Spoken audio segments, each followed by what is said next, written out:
పేర్ని నానిని ఎలాగైనా జైల్లో పెట్టాలి. మొన్నటిదాకా వాళ్ళ మిస్సెస్కి సంబంధించి అయితే మహిళ విషయంలో ఆవిడని అరెస్ట్ చేస్తే నెగిటివ్ అవుతుంది అన్నటువంటి ఉద్దేశంతో మొత్తం మీద ఎట్టకేలకు ఆమె అరెస్ట్కి సంబంధించి ఇబ్బంది పెట్టకుండా ఆగారు. అయితే అలాగని ఊరుకోకపోయేటప్పటికి సొంత పార్టీ కార్యకర్తలు సొంత మీడియా హైలైట్ చేసేటప్పటికి పోలీస్ స్టేషన్కి పిలిపించి కాస్త అవమానించి పంపించాలి అన్నటువంటి కాన్సెప్ట్ అనాలా, లేదా చట్ట ప్రకారం చేశారనాలా చేసుకొచ్చారు. అయితే పేర్ని నాని విషయంలో అలాంటి మొహమాటం ఏం పోదలుచుకోలేదు.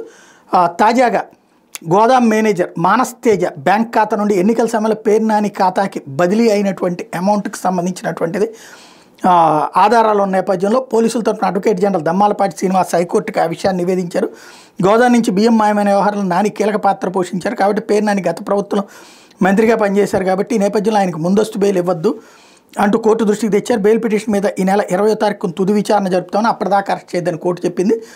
అదే సందర్భంలో రిమాండ్లో ఉన్న godown manager Manas Teja, lorry driver Botla Mangarao, rice miller ఆంజనేయుల్ని ఓ రోజు పోలీస్ కస్టడీకి కోర్టు అనుమతి ఇచ్చింది. మంగళవారం ఉదయం 10 గంటల నుంచి సాయంత్రం 5 గంటల దాకా బందర్ తాలూకా పోలీస్ స్టేషన్లో వాళ్ళని విచారించారు. బ్యాంకు లావాదేవీలు బియ్యం ఎక్కడికి తరలించారు వ్యవహారంలో ఇంకెవరైనా పాత్రదారులు ఉన్నారని ప్రశ్నించారు.